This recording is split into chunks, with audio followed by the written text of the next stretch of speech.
사람은 살면서 어려움을 당합니다. 그런데 내 힘으로 해결할 수 있는 어려움은 어려움이라고 하지 않습니다. 내가 할 수 있으니까요. 그런데 내 힘이나 내 가진 것으로서 해결할 수 없는 어려움이 올 때 어떻게 합니까? 많은 분들이 힘을 가진 사람을 의지하려고 합니다. 옛날에는 성경에는 왕을 의지했습니다. 힘 있는 왕이 나타나서 우리를 지켜주고 보호해주고 인도할 거다 하는 바람을 가지고 살았습니다. 지금도 우리 개인이나 가족이 도움을 주지 못할 때 국가가 기본적인 삶을 보장해 주는 죠. 그런데 이 국가나 왕이나 사람이 돕는 것은 생각 따라, 이념 따라, 정책 따라 바뀝니다. 그런데 영원히 변하지 않고 우리를 돕는 분이 계십니다. 그분이 우리의 왕이신 여호와 하나님이십니다.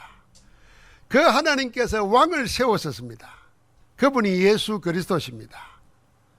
오늘 시편 2편은 그 왕을 노래하는, 왕의 저기를 축하하는 시입니다.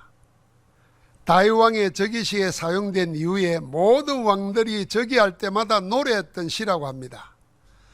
사방의 적들로 둘러싸여 있던 시절, 왕이 저기함으로써 대적들을 물리치고 나라가 든든히 서기를 소망하는 마음을 담아서 왕의 저기를 축하하는 노래로 불렀습니다. 그러나 이 시 2편은 단순히 세상의 왕들을 축하하는 시에서 그치지 않고 세상 모든 왕 중의 왕, 메시아 그리스도의 왕되심을 선포하는 시입니다.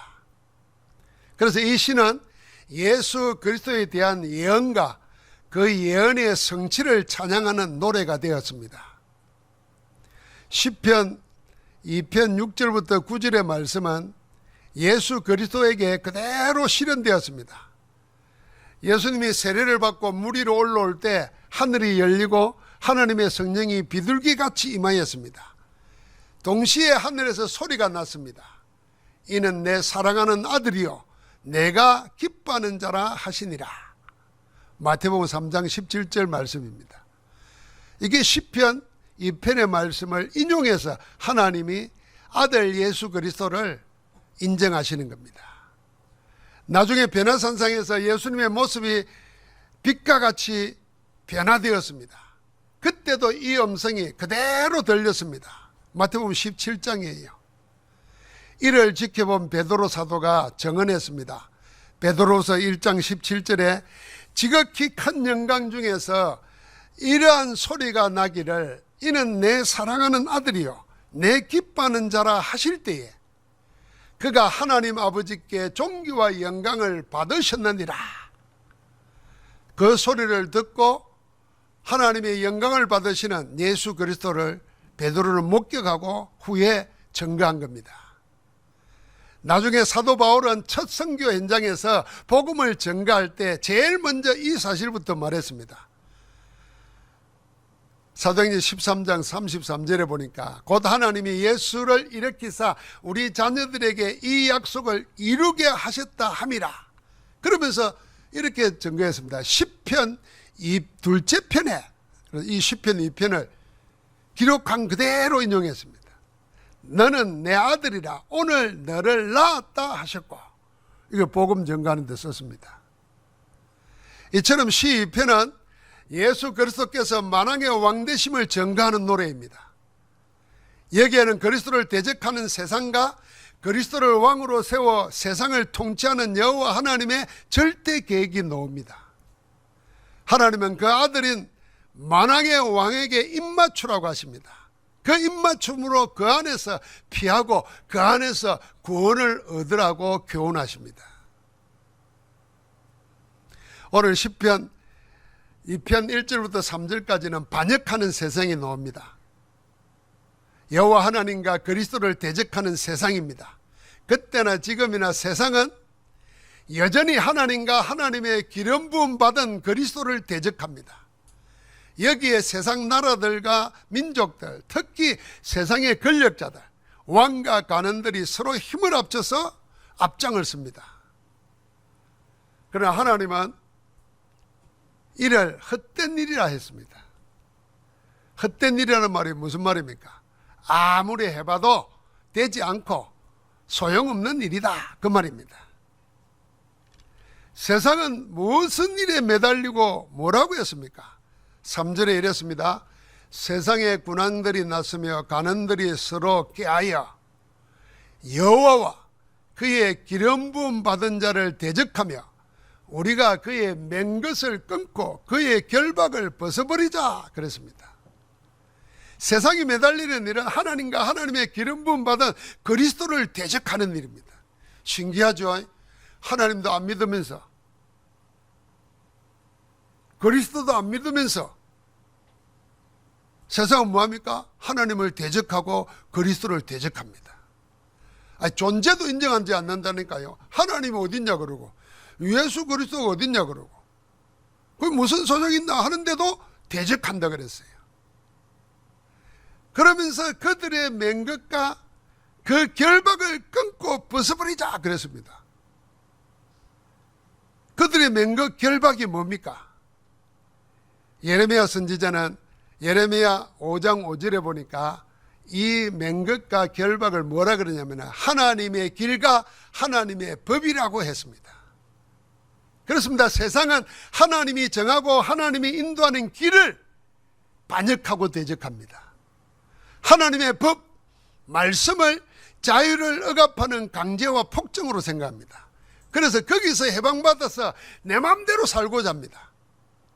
마치 성경의 사사시아처럼 제 좋을 대로 제 멋대로 살고 싶어 합니다.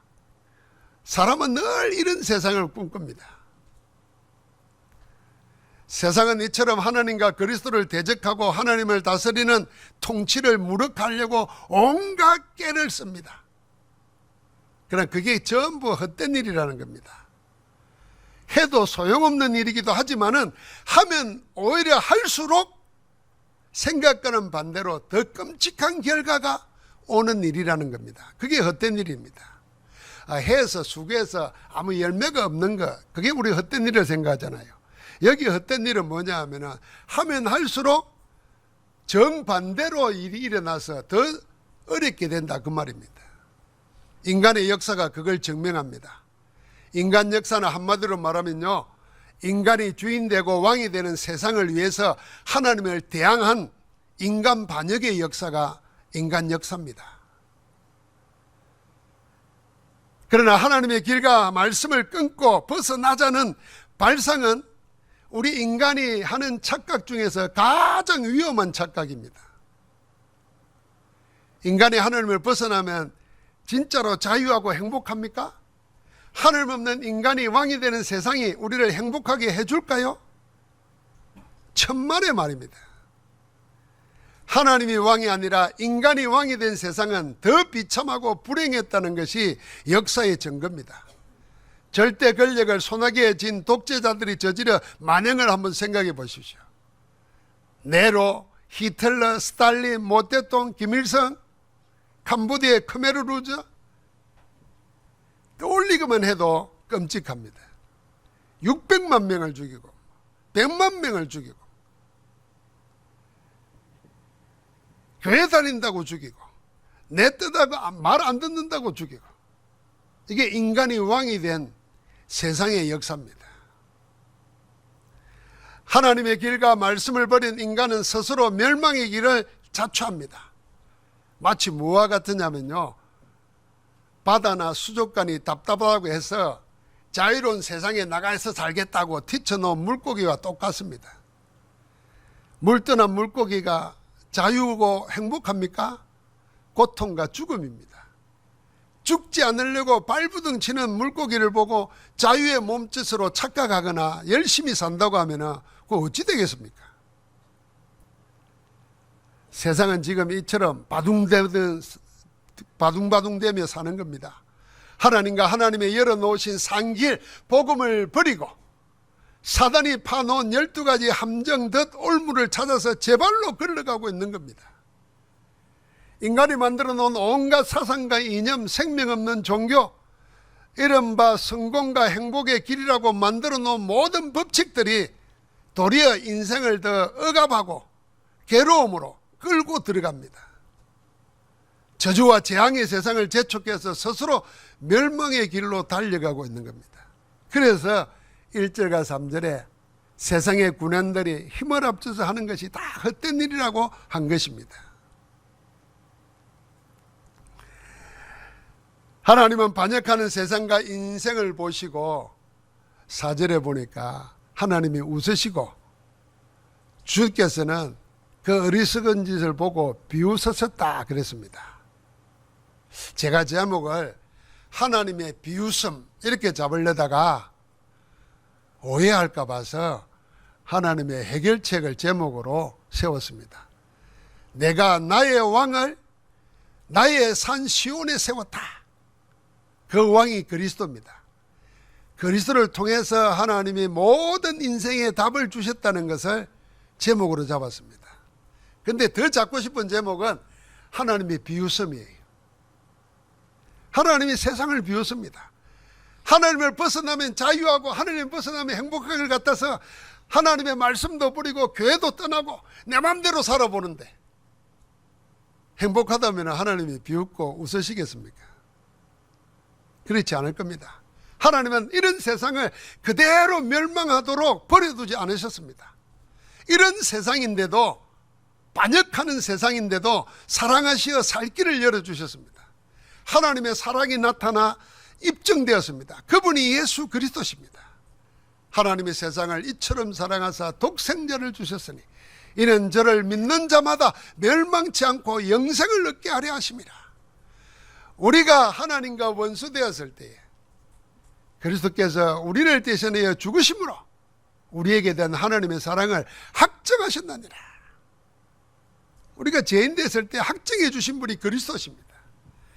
그래서 당연히 멸망당해야 하는 세상을 살리시는 하나님의 사랑에 인생을 놀랄 수밖에 없습니다. 그래서 이렇게 선언하고 노래합니다. 6절부터 9절을 다시 한번 읽어보십시다. 이분이 예수 그리스도를 세우시는 하나님의 노래라고 생각하면서 한번 읽어보시기 바랍니다. 같이 합니다. 내가 나의 왕을 내 거룩한 산 시온에 세웠다 하시리로다. 내가 여호와의 명령을 전하노라. 여호와께서 내게 이르시되 너는 내 아들이라. 오늘 내가 너를 낳았도다. 내게 구하라. 내가 이방 나라를 내 유업으로 주리니 내 소유가 땅끝까지 이르리로다. 내가 철장으로 그들을 깨뜨리며 질그릇같이 부수리라 하시도다. 이 왕의 즉위식에 노래한 이 시에는 예수 그리스도에 대한 중요한 언약 3가지가 나옵니다. 첫 번째로 예수 그리스도는 하나님이 세우신 왕이라는 사실입니다. 여호와 하나님이 나의 왕을 시온에 예루살렘에 세웠다 그랬습니다. 그 왕을 하나님의 아들이라 하고 오늘 내가 너를 낳았다 하심으로 하나님과 아들 예수 그리스도의 관계를 친히 입증하신 겁니다. 나중에 예수님이 오셔서 세례받을 때 모습이 변화되실 때 그렇게 똑같은 말씀으로 인정하신 겁니다. 하나님이 시온에 세운 왕이 누구입니까? 예수 그리스도십니다. 예수 그리스도를 만왕의 왕으로 세상에 보내시니가 하나님이십니다. 예수 그리스도는 하나님이 세우신 하나님의 왕이십니다. 주님을 왕 중의 왕으로 우리 가운데 임하셔서 세상의 임금 사단을 꺾으셨습니다. 사단과 흑암 세력을 모두 그리스도 예수 이름 앞에 무릎 꿇게 만들었습니다. 예수 그리스도는 하나님이 세우신 왕으로 우리 가운데서 지금 만유를, 만물과 만인과 만사를 다스리고 계십니다. 그 예수 그리스도를 나의 왕으로 모시는 겁니다. 그게 영접입니다. 두 번째 언약이 나옵니다. 하나님의 왕 예수 그리스도께서 다스리는 나라는 하나님 나라잖아요. 어디를 유업으로 기업으로 줬습니까? 모든 이방 나라와 땅끝이라 그랬습니다. 우리식으로 말하면 2, 3, 7, 5천 종족 전부를 하나님 나라로 왕이신 예수 그리스도께 유업으로 주신 겁니다. 그 유업으로, 그 소유로 하나님께 주셨는데, 주님이 우리를 보고 뭐라 그럽니까? 모든 족속으로 제자를, 만민에게 복음을 전가하라고 하셨습니다. 땅끝까지 증인 되리라고 하셨습니다. 그래서 우리는 온 세상 땅끝까지 예수 그리스도가 다스리는 하나님 나라가 되도록 이 복음을 전해야 될 사명이 있는 것입니다. 우리가 하나님이 우리에게 그리스도에게 주신 유업이듯이 우리가 2, 3, 7, 5천 종족 모두가 그리스도께서 주신 소유와 기업이 되도록 그리스도가 왕이심을 전해야 되는 겁니다. 세 번째 언약이 뭡니까? 예수 그리스도는 철장을 가지고 만유를 통치하는 만왕의 왕이십니다. 이 철장이라는 말은 쇠뭉치란 말입니다. 쇠뭉치. 요즘식으로 말하면 한마입니다. 한마. 이걸 가지고 질그릇을 부순다는 겁니다. 그러니까 그 무거운 쇠뭉치를 가지고 질그릇을 부수니까 어떻게 되겠습니까? 산산조각 박살이 나는 거죠. 이 철장 근세가 요한계시록에 나옵니다. 예수 그리스도께서 가지신 심판의 근세를 가리키는 용어가 철장 근세입니다. 계시록 12장 5절에 보니까 여자가 아들을 낳으니 장차 철장으로 만국을 다스릴 남자라, 그렇게 그리스도를 말했습니다. 철장으로 만국을 다스린다는 겁니다. 계시록 2장 27절과 19장 15절에는 만국을 다스리는 근세를 가지신 주님이 사단의 근세 아래에 있는 자들을 철장으로 다스리며 질그릇같이 부숴서 우리를 건져내시고 구원하신다는 겁니다.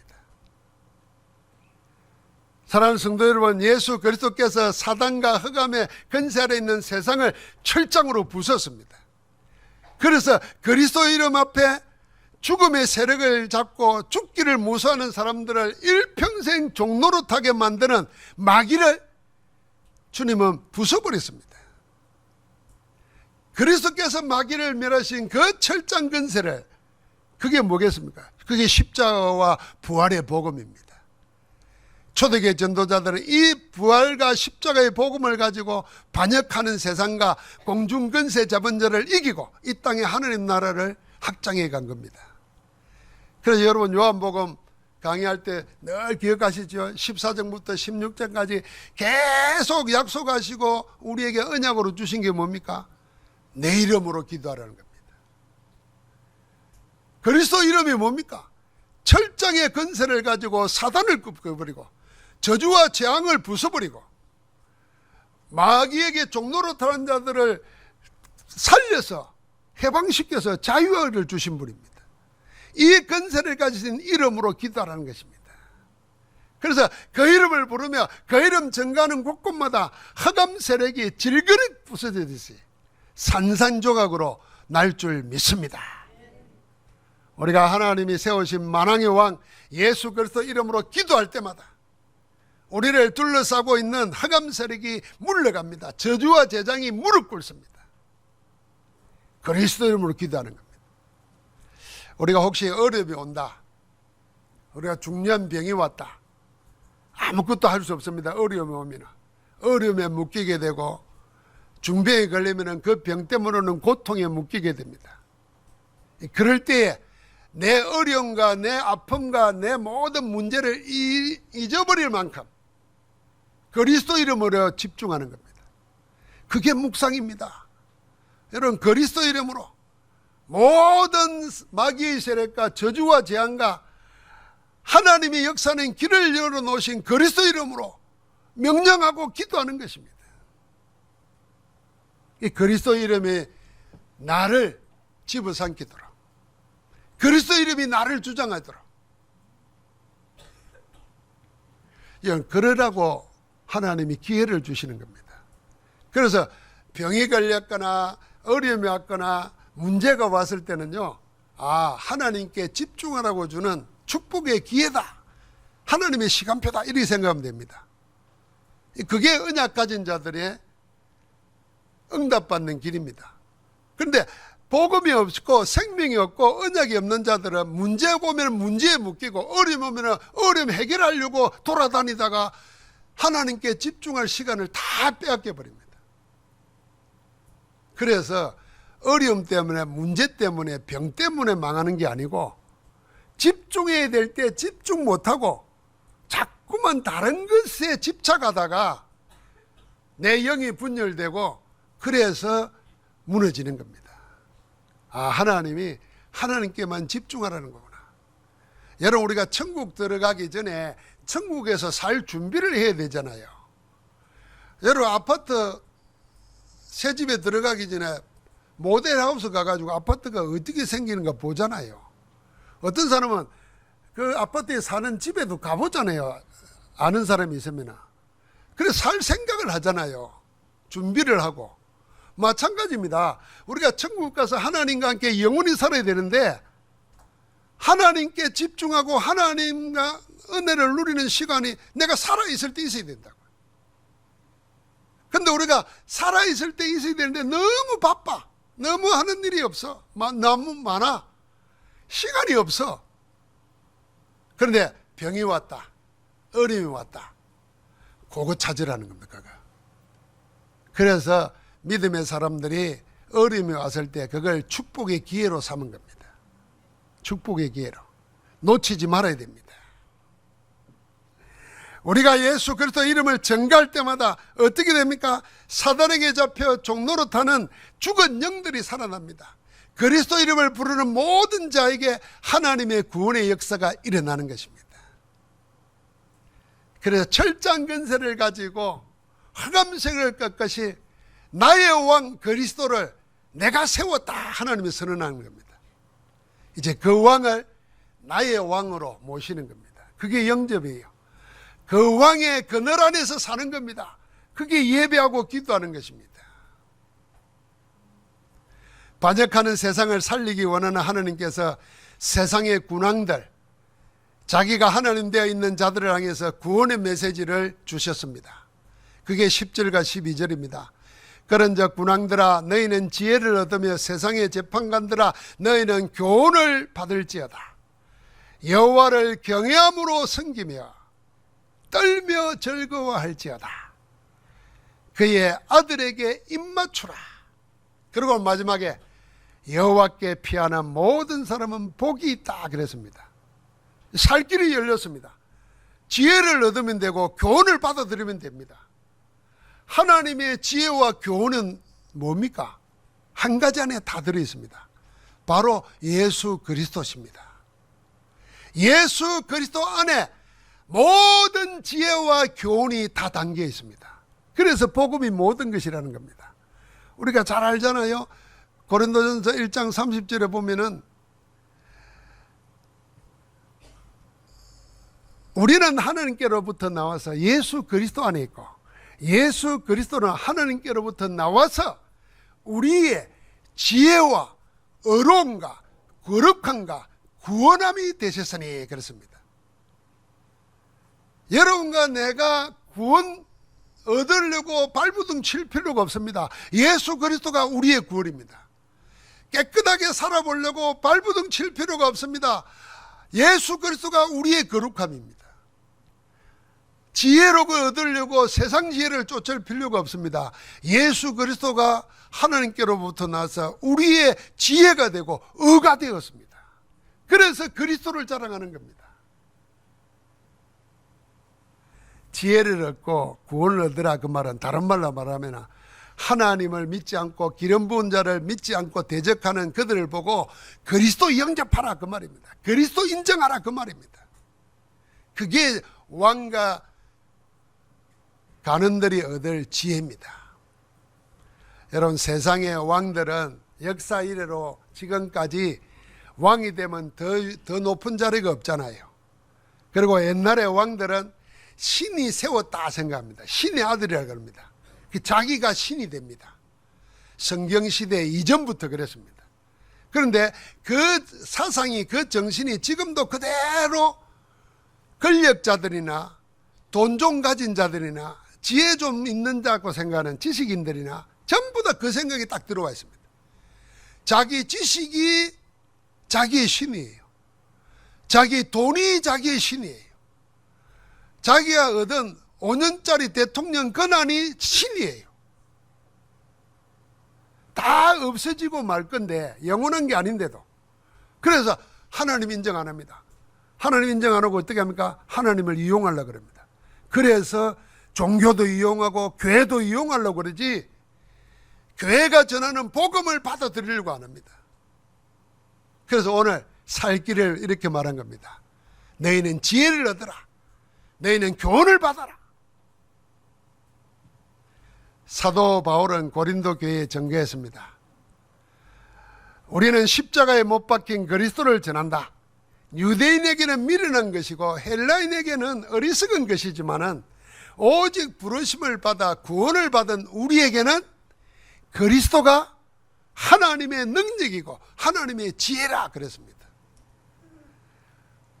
이런 지혜를 얻어야 세상에 이기며 살 수 있습니다.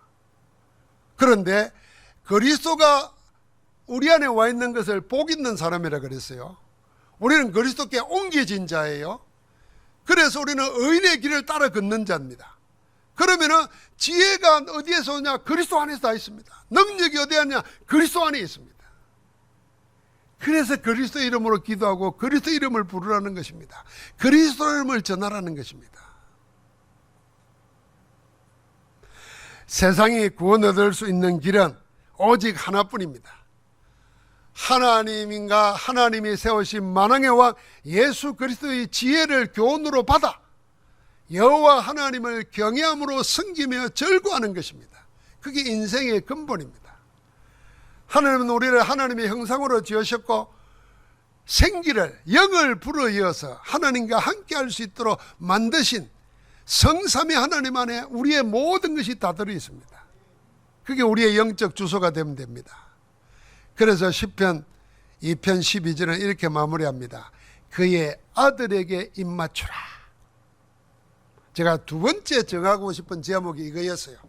그의 아들에게 입맞추라. 우리 입맞추라 그러면 약간 부끄러운 생각이 들잖아요. 근데 저 서양이나 중동 지방의 풍속은 인사가 뭐예요? 입맞추는 겁니다. 여기 입맞추라는 건 뭡니까? 왕에게 입맞추라 그럴 때 서양 영화 같은 거 보면은 왕들에게 존경과 섬김의 표시로 무릎을 꿇고 왕의 손등에 탁 입맞춥니다. 그럼 왕비나 왕은 손을 딱 내밀잖아요. 그럼 이렇게 입맞추잖아요.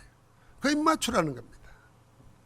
그러니까 인정하고 경외하고 섬기라는 것입니다.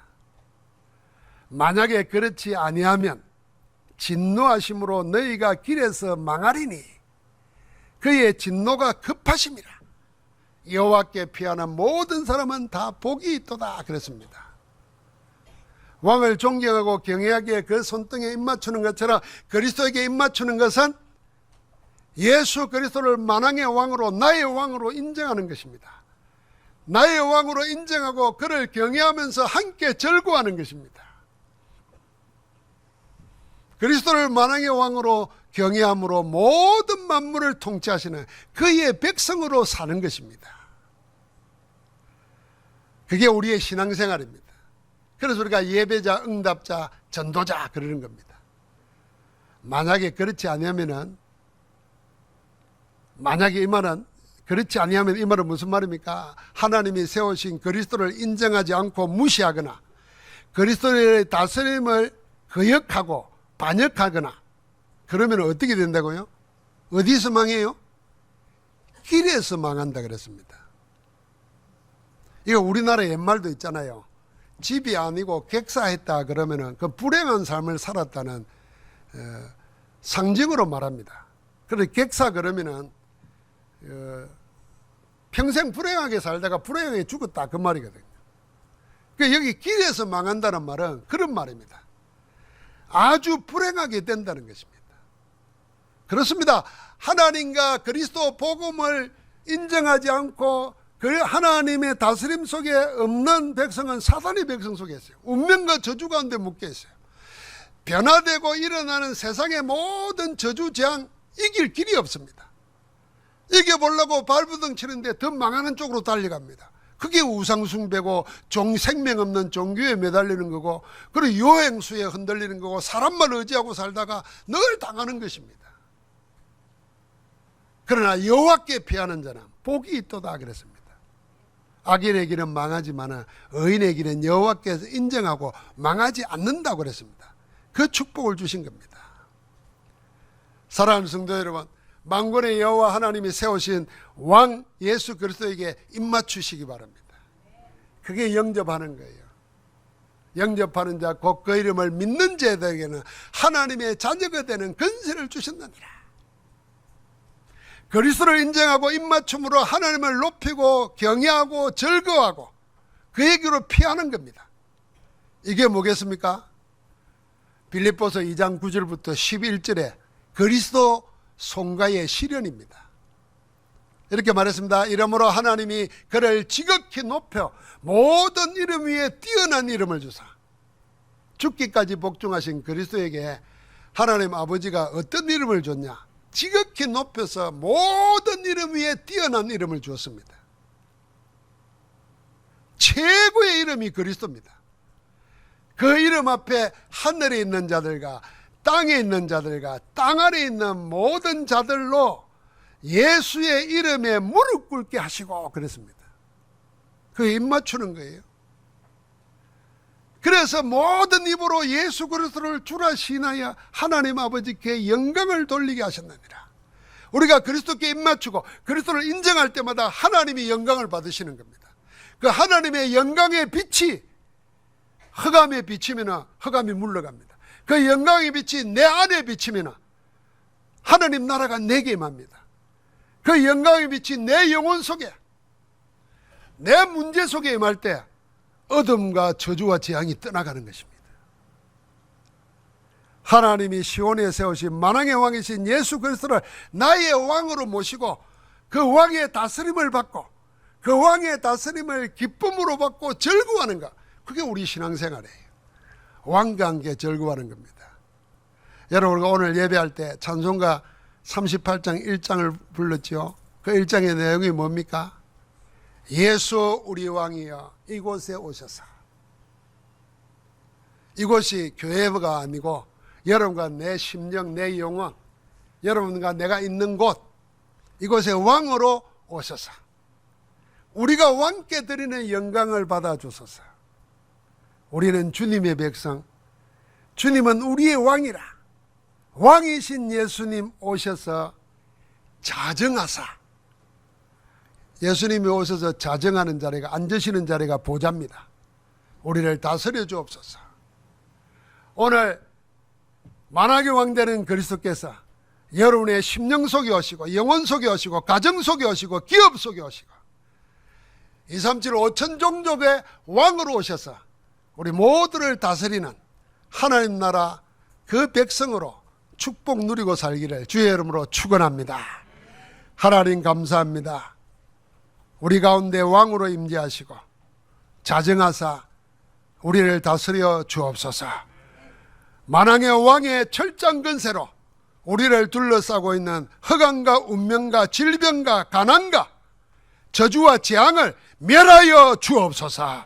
하나님, 철장 근세를 가지고 우상 속에, 사단 속에, 운명 속에 묶여 죽어가는 237 5천 종족의 근세를 무너뜨리시고 하나님 나라를 세워 주옵소서. 왕 대신 예수 그리스도를 내 안에 모십니다. 나를 다스려 주옵소서. 우리 주 예수 그리스도 이름으로 기도합니다. 아멘.